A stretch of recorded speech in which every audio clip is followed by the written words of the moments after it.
Hey, welcome to our third virtual table. My guests today are Siri Swanson and Colin Siegmund, sheep farmers in Vermont and Connecticut, and Angie Brenner, a cookbook author and global traveler.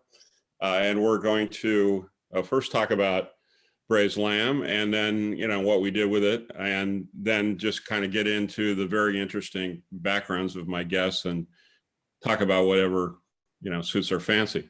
So I'll go first. I braised lamb with a different, my friend Laura gave me her family's recipe for Armenian lamb shanks, but then for some reason, thinking that wasn't, sufficiently complicated enough, she gave me a link to an online recipe that involved pomegranate molasses and various spices and tomato paste and so forth that you marinate the lamb in and then braise it just in stock. So that's what I did.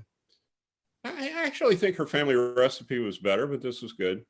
And then instead of doing polenta again, I did a Israeli couscous salad with, and I was rummaging around in the refrigerator and I found, Angie will love this, roasted black olives, because she's the one that taught me how to do that.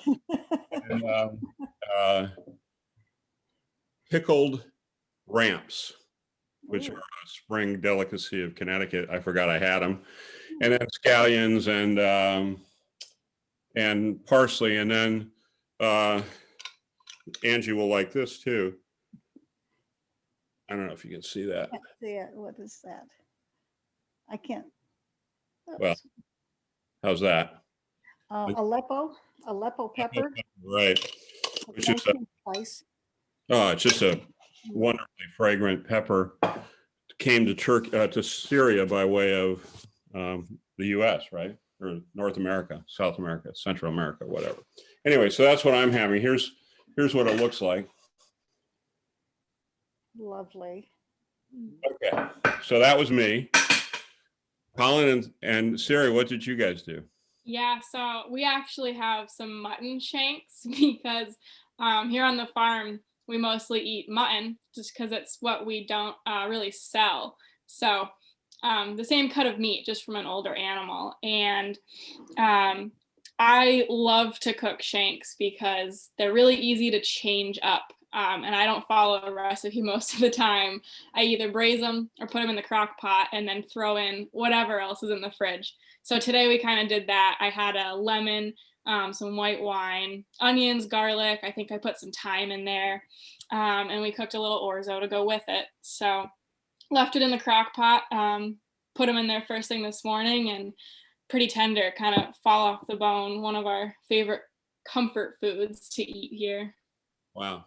One of the things about the shank that's interesting is that before it's cooked, the meat fully covers the bone, but as it braises, it shrinks back from the two ends and you end up with this exposed bone, which is really cool. Mm-hmm. Yeah. I bought 3 sets of shanks from Yankee Rock Farm, which is Colin and Siri's farm, because I needed one to practice, and then I figured I needed 2 for the cooking demo, 1 to have going so I didn't have to wait 2 or 3 hours in the middle of the video and pay my dog sitter for all that. She keeps my dogs quiet. So then 1 to cook the demo, right? But we screwed up the first video, so we had to do it again. So when I ended up doing it, I had to get lamb shanks from somewhere else. And then today, I was really should have gotten 5 sets of lamb shanks from you guys, but whatever. They're all good. So Angie, what'd you do? Well, I made it last night because it's 11 o'clock here and I have a luncheon thing at 2 somewhere else. So, but last night all I could get were lamb chops, and which I cooked, and I have a few recipes in the cookbook for the chops, but they're not braised. So I was curious as to how it would turn out, and it was delicious. It was really, really good. I kind of followed your recipe, Kip, which was great. Adding a few other spices. I put some thyme as well as rosemary. and then I put mushrooms, added mushrooms, but I love the polenta.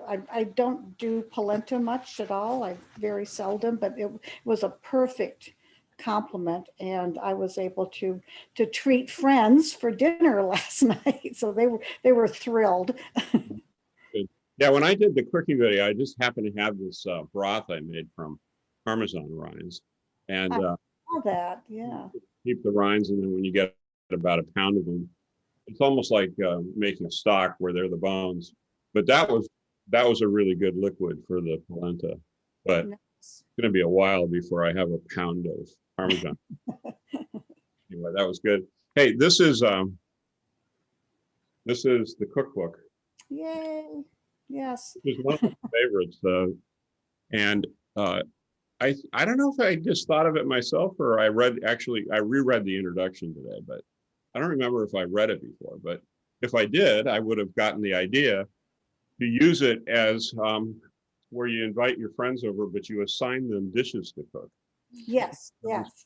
Course meal, and everybody's bringing something, and it answers the question: how do you cook and entertain at the same time? You Well, put you 'em-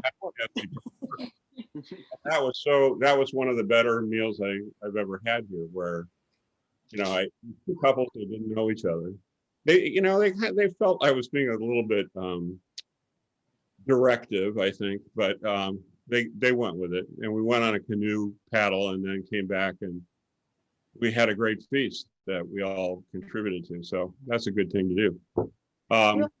That's really fun, Kip, because that's how you do it in other cultures like Turkey and all of that. They make a whole day of it, basically a whole afternoon. They're cooking together, and it's something you can share with cross cultures, whether you can speak the same language or not. So Right. that's what I love about cooking and community. If they hand you a knife and point you to an onion, you're supposed to slice the onion. So Yeah. And if you're cooking with a Turk, they will say, no, you chop it this way, or you do it this way, you're doing it wrong. So it's fun. great. So Colin and Siri, I just again went through your website, which is just remarkably beautiful and charming. The story of how you met and how you started this farm and this life together as sheep farmers and sheep shearers. And why don't, for the benefit of everybody else, why don't you tell us a little bit about that story? Yeah, so we both got started as young kids in 4-H. Neither of us grew up in farm families, and we had pretty limited exposure to agriculture, but I think we were both just general animal lovers from a very young age. So we each got started in 4-H. Colin actually started with rabbits and I started with chickens. And then we evolved into sheep 4-H clubs. And things kind of took off from there. Throughout high school and college, we both maintained at least some flock of sheep that we were raising until we met. And the time in our life was just right. Once we were dating, we decided we would try and farm full time now, along with our shearing. So yeah. So we raise Finn sheep and Border Leicesters. We also have some Cheviots, but our program is really focused on the Finns and Border Leicesters. So I got started with Finn sheep, mostly because of their size and their prolificacy. So they're a medium to small size breed, which when I was a young 13-year-old kid farming by myself, that seemed most manageable. And they're known for having litters of lambs. So that was really neat to me. And they have a pretty important historical piece in the American sheep industry. So I've maintained the Finns up until the point where we put our farms together.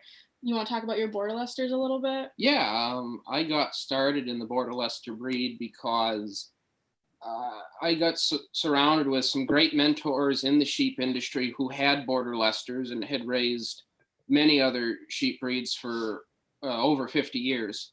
And the Border Leicester ewe is a ewe that is as functional and as vigorous as anything out there and looks as good doing it as anything available, and they're just a very easy breed to fall in love with. They're easy on the eyes. Their personalities are manageable, and they're super productive. Not as prolific as a Finn, but the rate of gain that they'll have and the body condition they'll maintain on very low minimal inputs is phenomenal.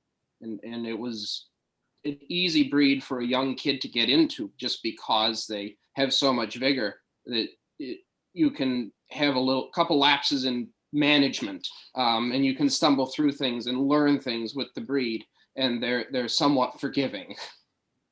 Great.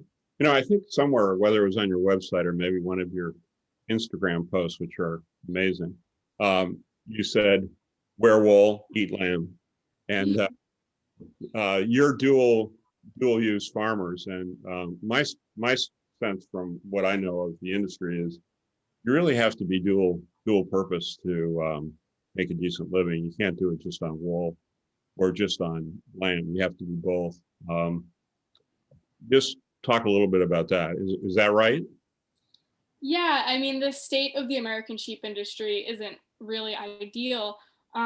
And so there's a lot of small scale producers who don't do it full time, simply because even if you're doing both or you're just focusing on the meat or the wool, no matter what, it's hard. And we even don't do the farming alone. Shearing is a big part of our business. But that being said, the commercial wool market is not really one where you can make a profit, but especially here in the Northeast and some other pockets around the country, there's a growing demand for this kind of niche product of smaller scale, breed specific, sustainable fiber. And so I see an upward trend, and I think there's a lot of possibility for growth and development there. So I think at least in our region, that's definitely the way of the future. And to add the meat into it, even if your focus is wool, if you're producing sheep, if you're breeding sheep, a responsible breeding program entails some meat production, because you can't keep all of those lambs. And to progress your breed and to improve wool quality and improve the general quality of your sheep, it means selecting towards progress.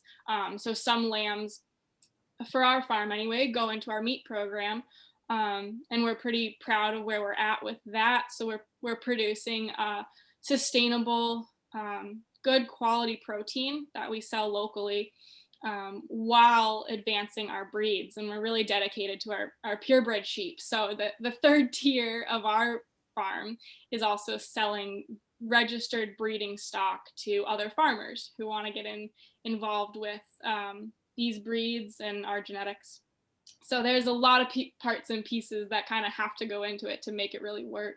And I think both our breeds really are very well suited to a dual purpose, a dual headed structure to a agricultural enterprise, because the Finn ewes can milk very heavily and raise a lot of lambs and finish them at reasonable weights on the lighter side, but the yield on them is tremendous.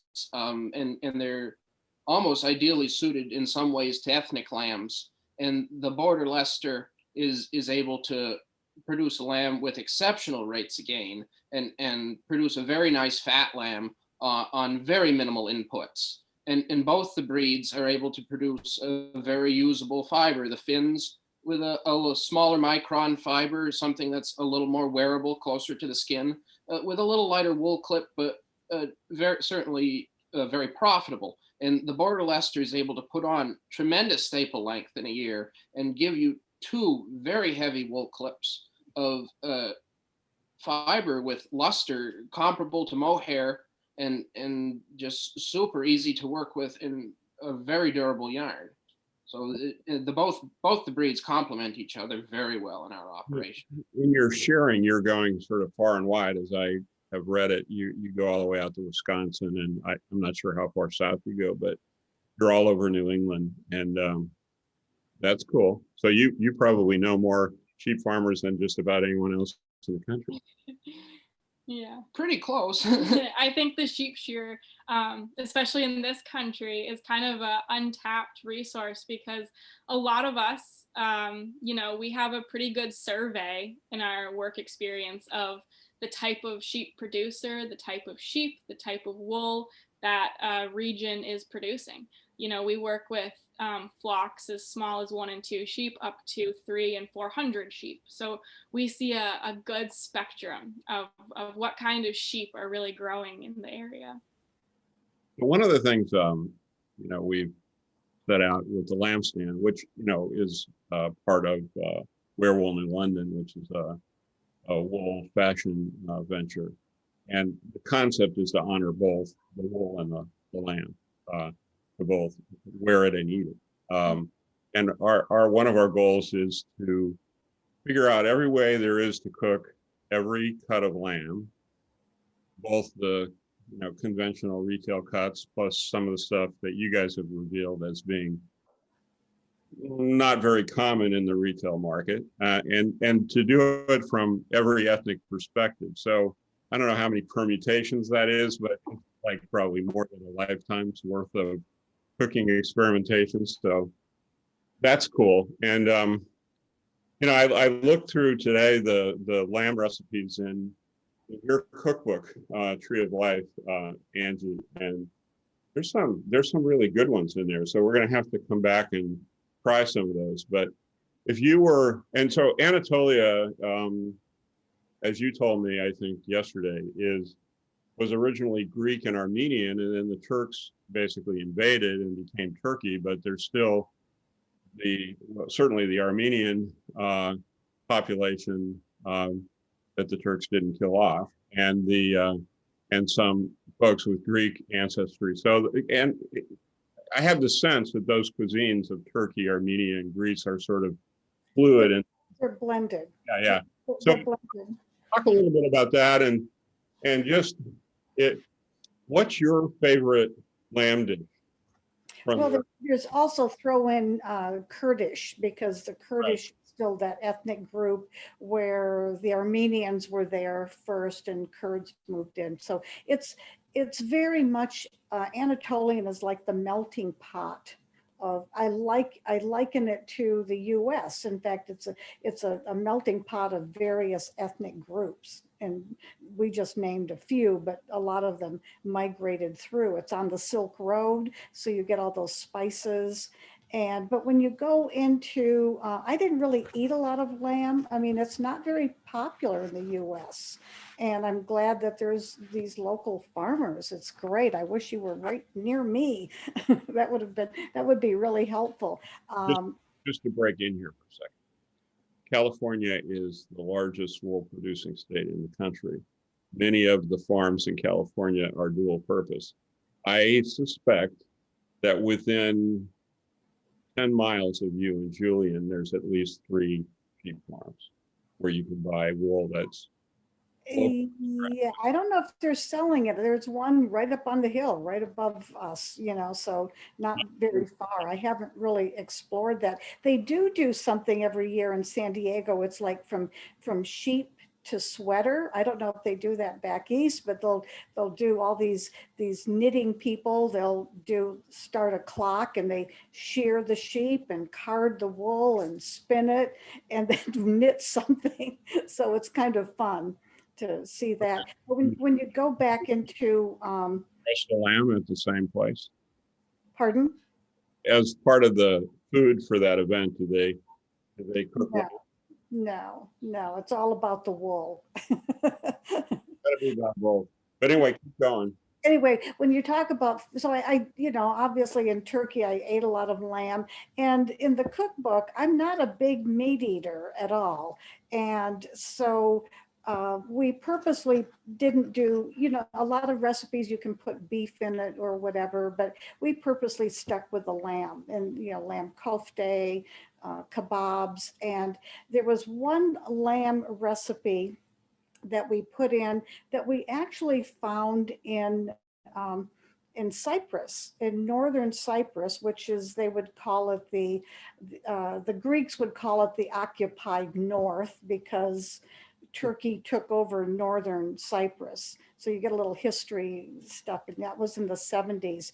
But there, we were driving around. Actually, I think we were in the Greek part of Cyprus, and on a Sunday. And one of the things that they do is they, like people come together at these restaurants that would have these earthen ovens, and they would, in a big pot, they would roast this lamb dish, and it's their Sunday special dinner, and it is so amazing and so succulent. And they have chunks of potatoes and carrots with it, but it's traditional, and I just fell in love with that. What's And that one? Pardon? What's that one called?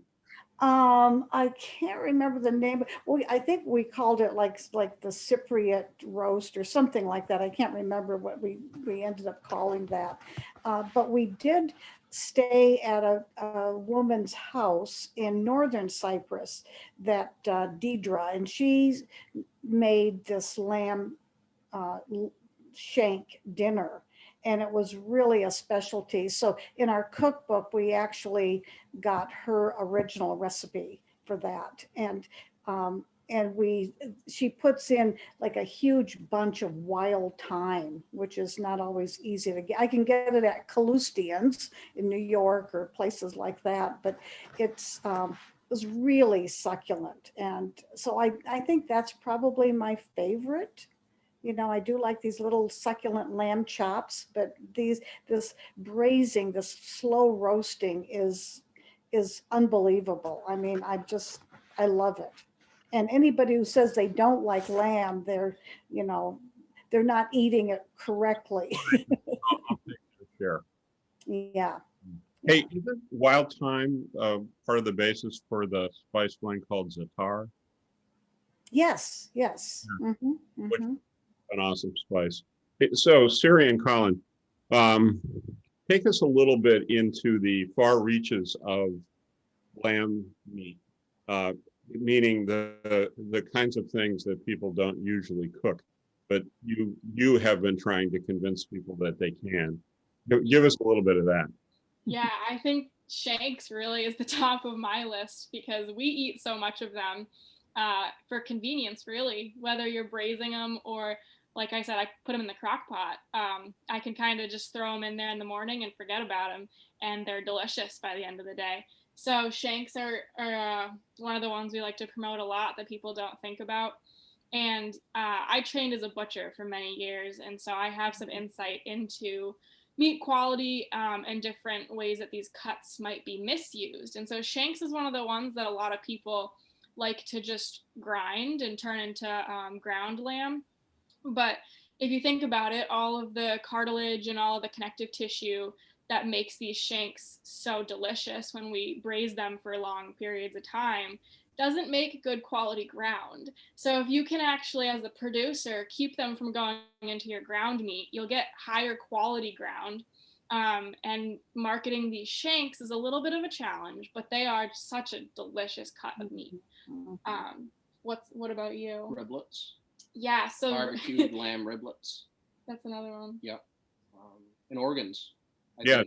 Talk about the organs a bit. That's where I was going with that question. Yeah, so we actually don't sell really any of the organ meat, and I'm okay with that because we enjoy eating it so much. But it's one that I think people forget about the most because the American culture just doesn't look at those types of meat very much. So we've experimented with, we do a lot with kidneys, liver, heart.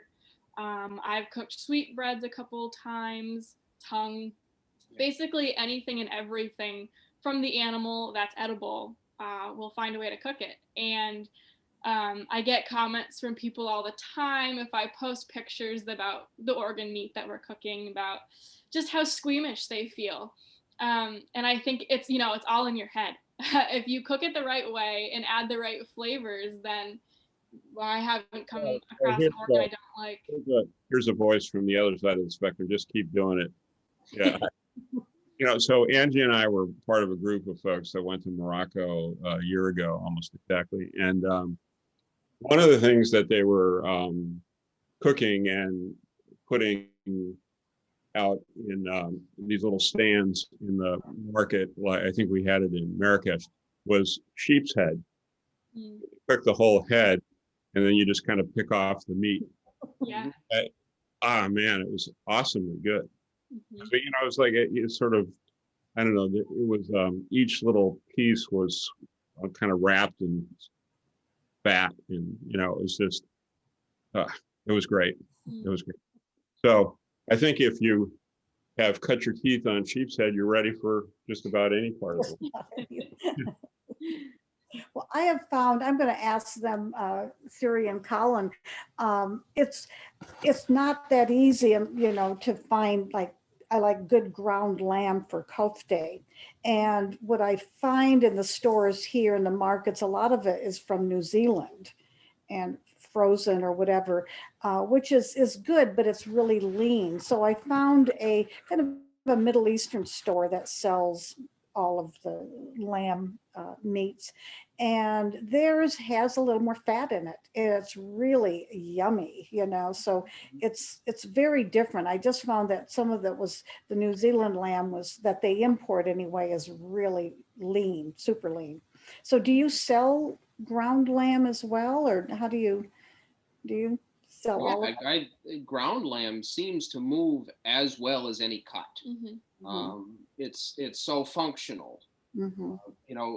Anybody who's never even tried lamb before can take a That's box of hamburger helper and throw it together with some ground lamb, and it tastes pretty similar to something that they're used to. It's the low hanging fruit. Mm-hmm. I, Mm-hmm. I have a great recipe that I want to do in one of the cooking demos where it uses ground lamb and pine nuts and eggplant. And you cook the eggplant and you soften it and then sort of scoop it out, mix it with the lamb, and then put it back in the eggplant. So it's a lamb stuffed eggplant. It's just good. I think it has a tamarind sauce. Mm. And so it has that kind of tangy tamarind taste. I think I had to buy tamarind paste for the first time to make this recipe, but now I really like it. So good. Yeah. So, Siri and Colin, you mentioned a couple times sustainable lamb and sustainable wool, and my understanding of what that means is that when sheep graze, it stimulates root growth, and the roots pull down carbon from the atmosphere as they regrow. And so a sheep pasture is a giant carbon sink. And then when the sheep eat the grass, they turn it into amino acids that produces their fleece. And the clean fleece is about 50% carbon. So a lamb is a carbon sink on 4 hooves. And then when we wear wool garments, we're a carbon sink on 2 feet. So that's all that kind of a vital cycle is not there with Australian sheep, which are grain fed. And in the production of grain, you don't have that carbon sequestration. So it's really grain fed sheep produce more carbon than they pull out of the atmosphere. So it's not really a sustainable product either as wool or meat. At least that's the way I understand it. Can you guys amplify that at all? Yeah. There's really a balance to it, and as first generation farmers with no land to inherit or anything, here in New England, we can't afford to be grass fed. Plain and simple, we don't have the capital at this stage in our business to buy that much land to support a 100% grass fed operation. So we incorporate some grain for animal health, but that being said, any sheep producer, most any sheep producer that we come across, even if they're feeding grain, also grazes their sheep. It goes hand in hand so easily with sheep farming. And so even if a farm isn't necessarily carbon neutral, raising sheep and putting them on pasture as much as you can is definitely more sustainable than some other types of operation. And like you said, the wool pulls in a part of it, and then proper grazing helps improve land quality. So the land that we're farming currently was neglected and in really poor shape when we moved here. And since then, with our pretty basic rotational grazing system, we can see how much healthier the soil is and how much healthier the forages are that grow on our land. So even for producers who can't fully commit to grass-fed, there's usually some pretty great sustainable practices behind a sheep farm who's doing whatever they can in the system that they're in. And here in New England, there's definitely a lot of that. This region is a great area for that type of system. Yeah, the thing you fight here in New England is we've only got 5 months of decent grass growing conditions and maybe 2.5 months of ideal grass growing conditions. And it's hard economically to compete with, say, New Zealand, which has good grass year round. But their lambs finish older and with less fat on them, which does not lend itself to an ideal eating experience. But just sheep in general, lamb in general, as a meat, is probably one of the more sustainable, one of the more carbon sequestering ones, because sheep as a percentage of their diet can consume a whole lot more forage and convert it a lot more efficiently than say a cow or a hog. Sheep is just able to consume a lot more of that and utilize a lot more of it more efficiently. And even if you do have to add a little bit of concentrate to their diet to use forages more efficiently, sometimes even, it's still a lot more sustainable in the long term. The stocking density is higher, the wear on the land is higher because there's less foot traffic compaction from sheep.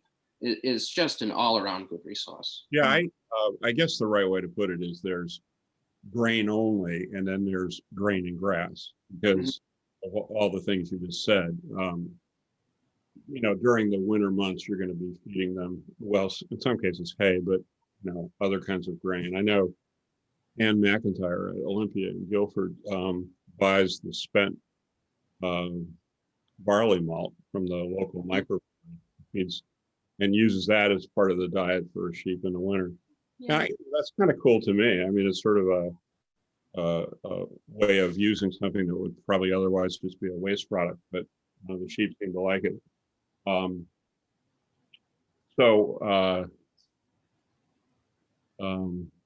Anyway, I was gonna ask you another question, then I forgot it, but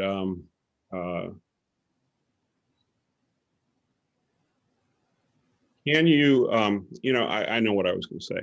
So I like to hike, and I hike all over the place. There's just a gazillion land trusts near me, probably 30 of them with trails. And as you walk through those, you see these walls, and almost all the walls were the walls around sheep pastures. I mean, Connecticut was basically, at the time of the Revolution, one giant sheep pasture from border to border. And it must have been amazing when you got up on top of a hill, you would have been able to see forever. But the sheep, I think it was a mainstay of the state at the time, was raising sheep. It probably looked like Ireland in a way. And part of me thinks, well, that would be kind of cool if that was true again.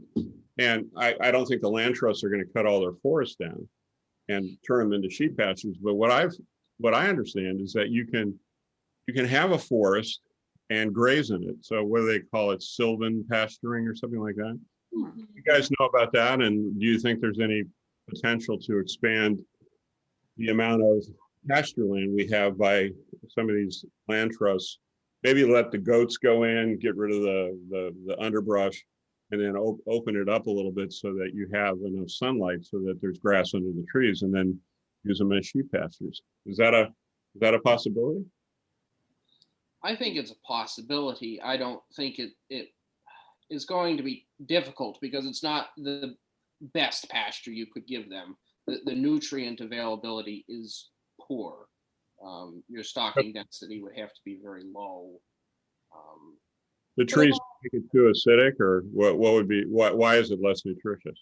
Oh, there's not as much grass. There's a lot of browse, Okay. which is good. You can fill them up on it, but the nutrient density isn't there. Probably what provides a greater opportunity for the growth of the sheep industry in New England is what we're seeing is the contraction and the regression of the dairy industry, which will open up a lot of land, has the potential to open up a lot of land and a lot of very good infrastructure and very good stockmen who are very capable of the high intensity management that sheep can sometimes require, and the care for the land that pasture requires. And it could be very good long term if we see some of this land which has been in corn for decades revert back to pasture. And there's marginal land that has been used for cow pasture for many years that just does not have the economic viability anymore. If we can improve the economic viability of sheep, in combination with the regression of the dairy industry, I think that's where the greater opportunity lies. As a transitional thing, can you put sheep and cows together on the same pasture? You can. You can. I think they'd work better in succession. Yeah. If you ran cows ahead of the sheep, where the cows are able to take advantage of the longer forages because they prehense, they take into their mouth with their tongue, as opposed to sheep, which use their lips.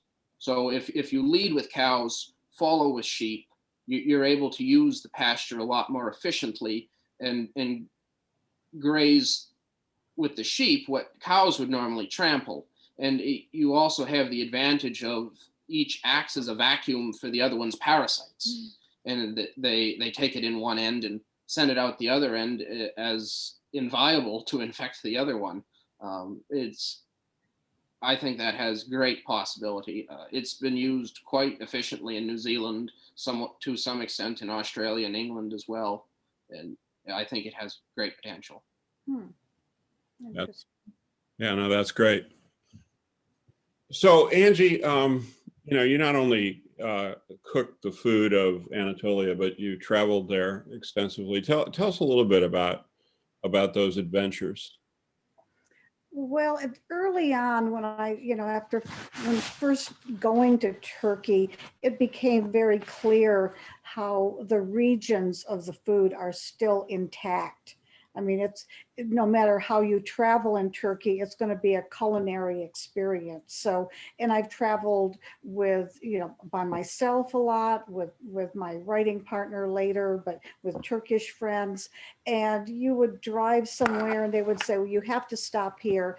This is the village for yogurt, this is because it has the best dairy and whatever. And so then you go drive on and like you have to have the lamb kebabs here because of that region, or the apricots, or wherever it is.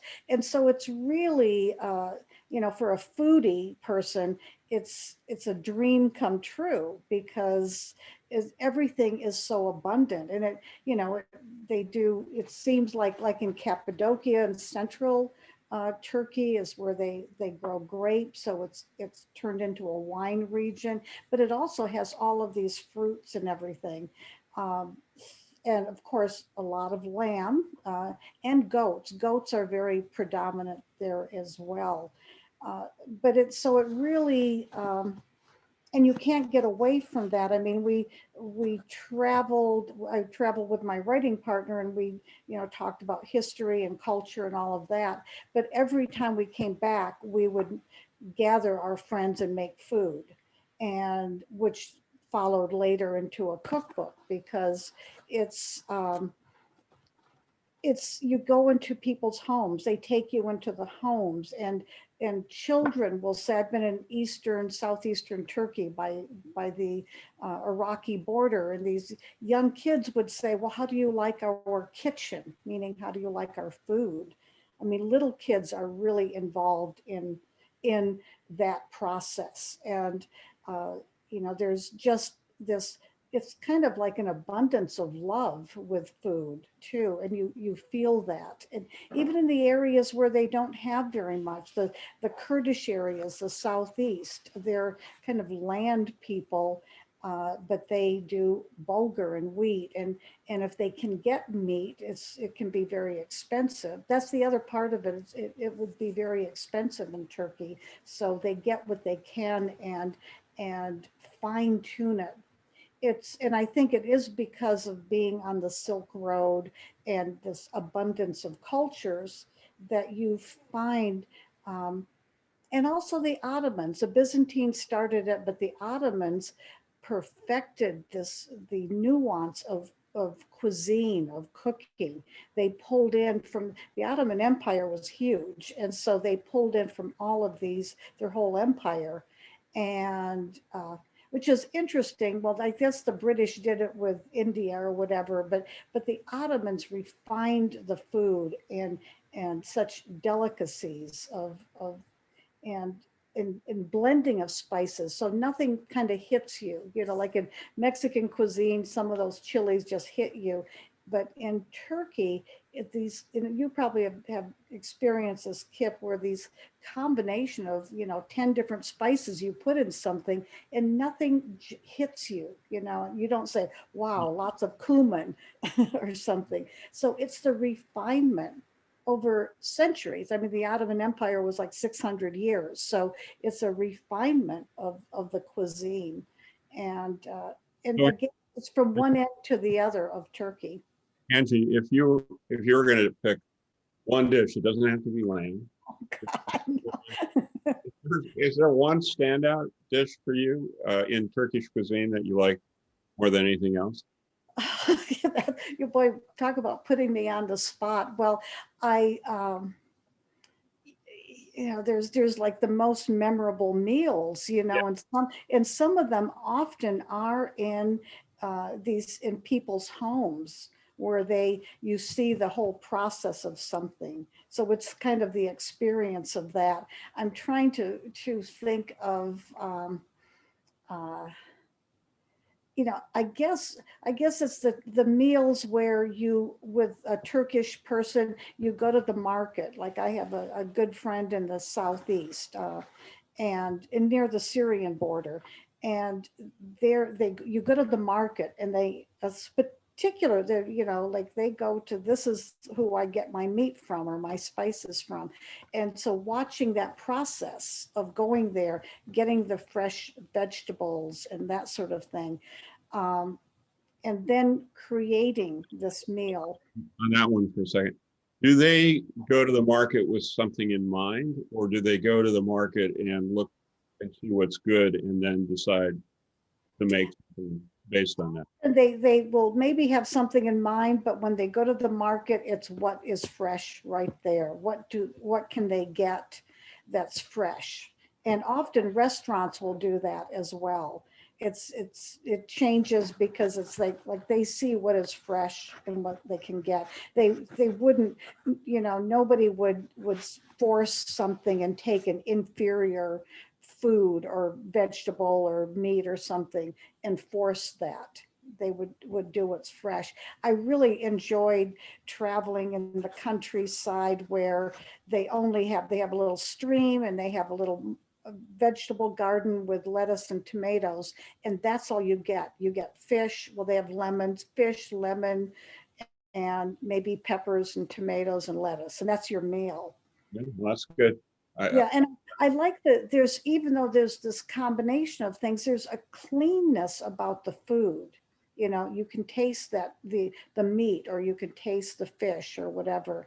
And even though they make the flavors complex, there's a cleanness about it. They let the ingredients shine. Yes. Mm-hmm.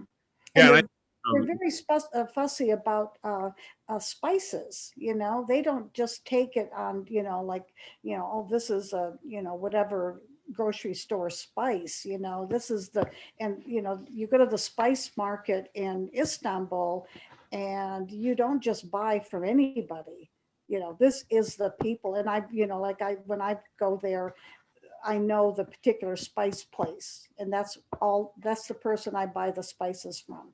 Right. Yeah, and I think it's kind of like that with farm markets here. And I shop at farm markets for a little bit less than this period of time when Siri and Colin sheep are eating grass. But basically, maybe a month or two less than that. But I really never go there with anything in mind to buy. I just see what's good, buy it, and I come home and say, okay, what can I do with this? Yeah. And I just think that's such a great way to eat. You know, you're eating that food, which is absolutely at its peak right then. Yes. And trying not to, mess it up by making it too complicated.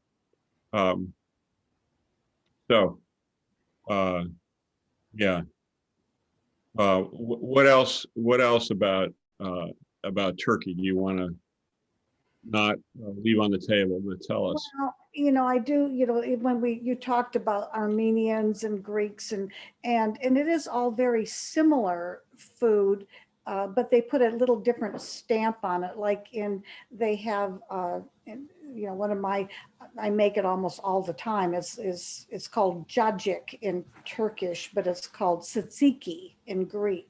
Right. And it's like the yogurt with. So that's how you pronounce that? It's like C-A-C-A-I. Yeah, it's C-A-C-K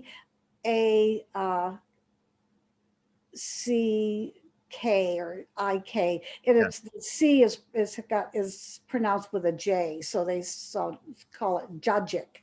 Cacik, which is basically tzatziki. Tzatziki or raita in Indian food, and it's it cools down any of the heat in the mixture, and it's wonderful. But it's but in Greece, in Greek, they do it with dill, and in Turkey they do it usually with mint. And so when you go to the Mediterranean with all these, what that was formerly, occupied by Greeks, you see in the back gardens, oftentimes these wild dill is growing. Well, that's from the original Greek settlers that were there. And so that's what's interesting too, is to follow history. And we did in the book, there's a lot about the how different foods where did they originate from? I mean, in Turkey, it's like there's tomatoes and all of this peppers, and well, that came from the New World. Mm-hmm. And there's an interesting, I think, very interesting area up in the north, the Black Sea, Trabzon, we were shocked that it is known for corn. I mean, did anybody ever think that there was an ancient corn capital in Turkey? And so they make like cornbread. They also do sardines. They call it hamsi. So you've got cornbread with sardines in it. You've got, corn. Everything is like corn fritters. And so quite interesting history of food, I really like sardines, especially just grilled sardines of Portuguese. You would love going there. Yeah. I love cornbread, especially savory as opposed to sweet cornbread. But I've never thought of putting sardines and cornbread together in one dish. Or an egg fritter with little, the little eyes, in there looking at you. So, Siri and Colin, I know it's basically the lambing time right now, or just before now, right? Yeah. We're just finishing up. We've got 2 ewes left to lamb. And we started off in January. Yeah, and I read your blog about your adventures in lambing. It's quite amazing, especially the multitasking where you're talking on the phone while you're assisting with birth. I was impressed by that, I have to say. So the lambs are born now, and then when they're culled, would be like somewhere less than a year from now, because if it's over a year, it's mutton. Is that the way it works? Just So about. yeah. Yeah, so the actual kind of system inside like a processing plant where the meat is harvested, they actually look at a certain joint within the leg to classify how old or young that animal is. But you're shooting to get your lambs processed just under a year of age. And within our breeding program, we're actually looking at getting all of our meat lambs processed even younger, closer to 5 or 6 months. And that's kind of contributes to what we believe is sustainable, because those lambs, if they can hit the ideal weight at a younger age, then there's less resources that's going into them, and the less resources that they need, the more sustainable that is, as opposed to an animal that say needs 8 or 12 months to grow. That's just more feed, more water, and more space that that has to go into producing the same product. So what would an ideal weight be? Depends on what you're trying to do. Yeah. Ethnic lambs in this country are between 70 and 90 pounds about, and most of alive, yes. Most of those go as whole roasters. Our target weight is between 110 and 120 pounds. And Colin, you're selling that lamb alive to the buyer, is that right? It depends. Some of our buyers do buy live lambs. Some buy cuts. But the target is 110 to 120 pounds. I've taken them heavier. An ethnic lamb, that's what you mean? Yes, yeah. Yes. The ethnic lambs move live. And which ethnicities typically are buying those lambs? Any multitude, from people from the Middle East to people from Southeastern Europe, to even Greeks and Italians, even folks from Jamaica. A lot of it's regional, like here in Vermont, there's a lot of like Jamaican people who come here to pick apples, and they'll look for lamb or goat. And then, closer to the cities, there's a whole nother host of communities of different cultures, and they have different religious or cultural holidays where they're looking for lamb. And here in the Northeast, I mean, there's just a plethora of different kinds of people with different backgrounds. Mm-hmm. So there's a big opportunity to market those types of ethnic lambs to all different kinds of people. And one of our shearing clients who has impressed me the most, both in her profitability as a business and in her management, runs about 300 ewes in Southeast Wisconsin. And she's an hour to Milwaukee, an hour to Madison, and an hour to Chicago. And she sells ethnic lambs year round and never has a short of demand for them. Mm-hmm. And then the ones that aren't sold live or whole, you have butchered and then you sell those as retail cuts. Mm-hmm. And that typically frozen or fresh or both? Mostly is frozen. We don't have a lot of fresh demand. It's and infrastructure wise, it's nearly impossible for a small producer to sell fresh meat, unless we have our own butcher shop where we can process an animal and then put that fresh cut out in a deli case. Just transport wise, our processor is 45 minutes away, and my customers might not get to me for a week or 2 or 3 weeks to pick up their meat. So frozen is the way to go, which is not as ideal as a fresh cut of meat. But if we can keep it local, then that's about as good as we can do, and I think that's still pretty important. And availability of the processor to get us in. If we were selling fresh lamb, we would need to be turning lambs over bi-weekly, and it just turns into a whole process. It's hard enough to get a date with a processor at this point. You were lambing January, February, March, and you're saying the lambs mature to the right weight in about 6 to 8 months. So from June through November is when you'd be harvesting the lambs? Yes, ideally. We're shooting for about July and August with our lambs. Do you And then we'll you- lamb a batch out again in August and September and October to try and get more. So meat do you around. process your own lambs or not? You don't do the processing? So I do my own processing for the meat that we eat here. So like the shanks that we cooked today, that's an animal that I processed here on the farm myself. But legally, we can't process the meat that we sell. So it has to be inspected. All of our meat is USDA inspected.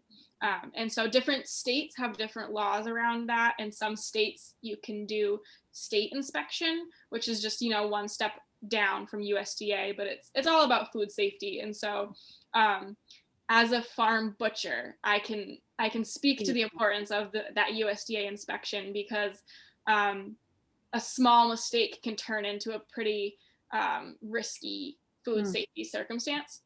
And so, we work with a USDA processor about 45 minutes away who does just a fantastic job with our meat. I'm pretty critical because I've been a butcher myself, but yeah, it's that. Somebody who has been trying to source lamb from the farm for the last few months for these cooking videos and such, buying it frozen, but right from the farm. Mm-hmm. I've noticed at a couple farms that are having trouble actually getting their lambs processed. There was kind of a backup at the processing plants. I don't know if that was COVID related or what, but have you experienced that, any kind of sort of bottleneck in the processing? Yeah, it's been a long time coming. Yeah. And then COVID made it worse. Yeah, it's been sitting right on a knife edge for 10 years or more now. And all it took was a little push from COVID between labor resource difficulties and, more and more people wanted to raise a couple sheep in the backyard or a cow or a pig or two and get them processed locally. Well, that takes spots away from other people, and it just exploded for processors. And the ability to start up a new processor, it's a 10-year or greater project and a lot of money and a lot of resources. Yeah. Okay, so this has been great. I know Angie's going to turn into a pumpkin in a couple of minutes, and yeah, Go off to something else. Oh, I was gonna tell you that the Cypriot lamb, braised lamb, is called Kaleftico. And I'll just show you, it's with the lamb shakes, but this is what that looks like. is that in the cookbook? That's in the this is right from the cookbook. So it's called Kaleftico. And so we have the story of it, where we got the recipe and all of that. A little preview of coming attractions before we sign off is the next cooking video is going to be a lamb shoulder from the Hav cookbook. That's a pomegranate braised. It's a 3-day process. Not exactly sure how I'm going to shoot that, but you brine it and then you grill it a little. He actually smokes it. I might have my local smokehouse try to do that with one of the shoulders. And then you braise it for a long time. That's the second day. And then you have to have discipline. You do not eat it then. You let it sit in the fridge overnight, and then you heat it up the next day. And it's all done with chickpea. So they're in the braising liquid. But it's pomegranate-y sort of, it's Israeli, but Israel in some ways is like Anatolia, is a kind of a odd crossroads. And so he thinks, Michael Solomonoff, the chef at Zahav, where this cookbook comes from, he thinks it comes from Iran. So a little kind of unusual Iranian Israeli fusion dish, world peace through food. So anyway, we're going to try that. And I have my niece who's going to come back, and a Jewish friend of mine in Denver who's just a phenomenal cook. So Jenny Bergstrom is my niece, and Kelly Tice is my friend in Denver and fellow Padengo owner, which is a breed of dog. So that's going to be a month from now. I think it's the 25th. We're always doing this on the third Sunday of the month. Again, o'clock. So now, so we'll go from shank to shoulder. We're moving up the lamb. And so thank you all. You know, Siri and Colin and Angie, great. Just had a really good time.